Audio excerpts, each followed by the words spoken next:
Hi friends, सबों को जय यीशु। उम्मीद है आप लोग अच्छे हैं। जो एनजेबी चैनल में आप लोगों का स्वागत है। मेरे प्यारे दोस्तों या मेरे प्यारे विश्वासियों, आप लोग सभी देखते हैं कि ज़्यादातर हम बाइबल से वीडियो बनाते हैं और बाइबल का ही कुछ कुछ ऐसे वर्ड होता है जो कि समझाने के लिए कोशिश करते हैं, और वो भी कैसे, आम तरीके से, ताकि हर कोई हम लोग आसानी से समझ पाएँ। मेरे प्यारे माता पिता भाई बहनों, आप लोगों से नम्र निवेदन है कि जो भी हमारे विश्वासीगण हैं, जो भी हम ईसाई भाई बहनों हैं, जब तक हम पूरा वीडियो को नहीं देखेंगे तो हमें वो वचन की गहराई तक हम लोग नहीं पहुंच पाएंगे। वचन की गहराई तक हम लोग तब पहुंचेंगे जब पूरा वीडियो को देखते हैं, तो उनमें से कुछ कुछ वर्ड कलेक्ट करके जो सामने आता है, तो हम अपने निजी जीवन में उसको समझ पाते हैं या अपने निजी जीवन में उसे अप्लाई कर पाते हैं। मेरे प्यारे विश्वासियों, आज का ये जो वीडियो बनाने का पर्पस है कि मैं आप लोगों को समझाना चाहता हूँ कि बाइबल वचन ही वैसा है कि अगर आप पूरे मन से, पूरे हृदय से उसको अगर नहीं चाहते हो, पूरा हृदय से अगर उसको नहीं पढ़ते हो, तो निश्चय ही वो आपको मन नहीं लगेगा, उसमें आपको रुचि नहीं रहेगी, उसमें आपको दिलचस्पी नहीं रहेगा। कारण क्योंकि वो इस वचन है, कारण क्योंकि वो पवित्र वचन है, कारण वह क्योंकि वह ईश्वर का मुंह से निकला हुआ वचन है। मेरे प्यारे विश्वासी, हमें भी शुरू में ऐसे लगता था कि बाइबल पढ़ते पढ़ते या मिसा के टाइम में, गिरजा के टाइम में, बहुत बार पाठ पढ़ते समय बहुत बार हम लोग सो जाते हैं या बहुतों को नींद आ जाता है। कारण वो जो भी जिनको नींद आता है वो वर्ड की गहराइयों तक, वचन की गहराइयों तक नहीं उसको समझ, वचन को गहराई से समझने के लिए वो लोग कोशिश नहीं करते हैं, जो कि आसानी से जंगल झाड़ में गिरे बीज के जैसे, झाड़ में गिरे बीज के जैसे शैतान आसानी से बहुत सारे दिमाग में कल्पनाओं को भर करके, परमेश्वर के वचन को दाब करके उसे अपने नींद में ढक लेता है। और अपने पवित्र बाइबल वचनों से जब हमारे फादरगण, पास्टरगण उपदेश देते हैं, उस टाइम में बहुत सारे विश्वासीगण पता नहीं क्यों नींद आ जाता है। पता नहीं, आज पता हो जाएगा आपको कि हमें नींद इसलिए आती है कि हम वचन को गहराई से नहीं समझ पाते हैं। और इसमें हमारे साथ और एक ये भी है मुसीबत कि हमें नींद उसी टाइम आएगा जब हमें वचन को सुनने में मन लगता है। कारण आपके अंदर वो बैठे आलसी के बुरी शक्ति, आपके अंदर वो बैठे मन ना लगने वाली बुरी शक्ति। मेरे प्यारे विश्वासीगण, हमारे अंदर नहीं भूलिएगा, जिस टाइम हम लोग धरती पर, पृथ्वी पर आए अपने माता पिता के कोख के द्वारा, उसी टाइम परमेश्वर ने जीवन का सांस फूंक करके अपनी आत्मा को हमारे अंदर डाले हैं। लेकिन आगे चल चल करके उम्र बढ़ते जाता है, समय बीतती जाती है, उम्र बढ़ते जाता है, धरती के मोह माया हमें घेरते जाती है, जिससे कि जिसने हमें भेजा है उनकी आत्मा को, उसके मंदिर को हम लोग भूल जाते हैं और कचरा बना देते हैं इस पवित्र शरीर को।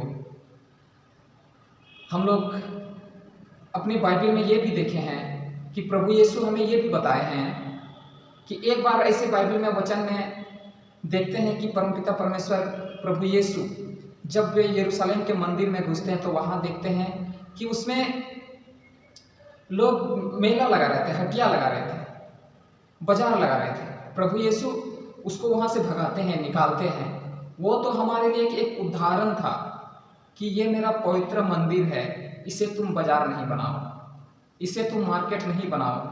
प्रभु यीशु हमें हमारे शरीर के बारे में समझाना चाहते थे, हमारे शरीर के बारे में वो बताना चाहे उस टाइम। लेकिन हम तो निरे मनुष्य, जो परमेश्वर से आता है वो परमेश्वर की बातें करते हैं, और हम लोग माता पिता से आए हैं तो धरती की बातें करते हैं। लेकिन परमेश्वर हमें फिर भी त्यागते नहीं, अपने से हमें दूर नहीं करते हैं, अपने से हमें दूर नहीं जाने देते हैं, हमें समझाते हैं, अपने पास वापस बुलाते हैं कि जिंदगी में इंसान ही गलती करता है, लेकिन इसीलिए हमारा पिता प्रेमी पिता है, इसीलिए हमारा प्रभु यीशु प्रेमी प्रभु यीशु है। आज का ये जो मेन टॉपिक हम लोग का क्या बन गया, प्रभु यीशु यरूशलेम के मंदिर में जब भेड़ बकरियों को मंदिर से निकाल रहे थे तो वे मंदिर से भेड़ बकरियों को, बाजार को खाली नहीं करवा रहे थे। वो हमें हमारे जीवन के अंदर, हमारे पवित्र शरीर के अंदर, जिसने माता पिता के कोख से जन्म लेने से पहले ही, जिस दिन आपका बीज बोया गया,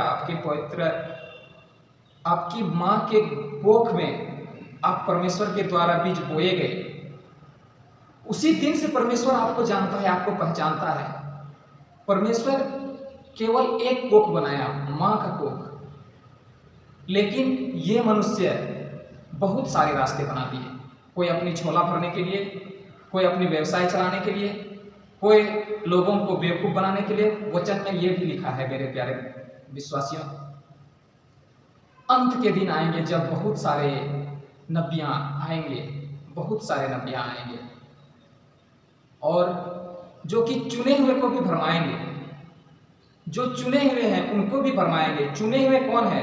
हर एक वो मनुष्य जो कि माता पिता के कोख से जन्म लेता है, चाहे वो क्रिश्चियन हो, चाहे वो नॉन क्रिश्चियन हो, चाहे वो अदर कास्ट, कोई भी रिलीजन का हो।